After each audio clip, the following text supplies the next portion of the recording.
Il y a deux choses que l'on croit fermement et qui sont pourtant absolument fausses. La première, pour celles et ceux qui ont aimé les travaux de Darwin et Lamarck, c'est d'abord de penser que l'évolution a eu lieu il y a très longtemps, et deuxièmement qu'elle prend des millions d'années. Aziz, light!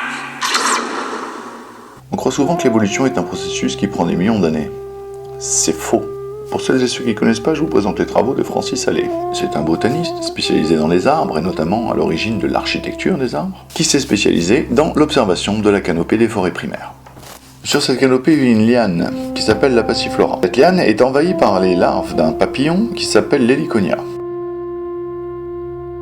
Comme elle en avait vraiment ras-le-bol, à un moment donné, elle a sécrété un alcaloïde pour la rendre complètement indigeste par les larves, rendant la plante parfaitement toxique. Elle croyait s'en être sortie, cependant, les larves se sont adaptées et ont pu conserver les alcaloïdes, ce qui a donné des papillons toxiques.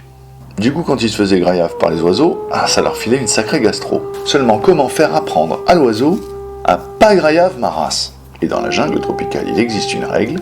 Si tu veux pas qu'un oiseau te graillave ta race, il faut le lui faire savoir. Donc, il s'est mis à arborer des couleurs extraordinaires. La Passiflore a décidé de ne pas en rester là, et elle a complètement modifié l'architecture de ses feuilles, jusqu'à les rendre méconnaissables. S'il peut pas repérer où est-ce qu'il faut pondre, il va pas pondre. Manque de bol, parallèlement à ça, l'Heliconia a trouvé un pollen qui prolonge sa vie. Et qui dit vie plus longue, dit bibliothèque de mémoire plus grande.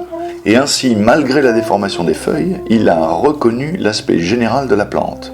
La Passiflore récidive et fait apparaître des faux œufs sous ses feuilles.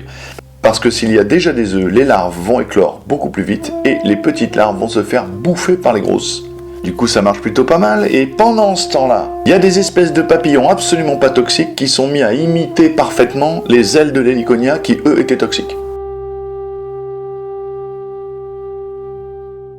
La totalité de ces transformations s'est faite sur une échelle de combien de temps? 10 millions d'années? 1 million d'années?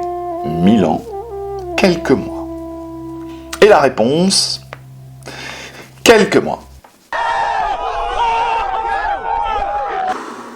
Much better, thank you, Aziz.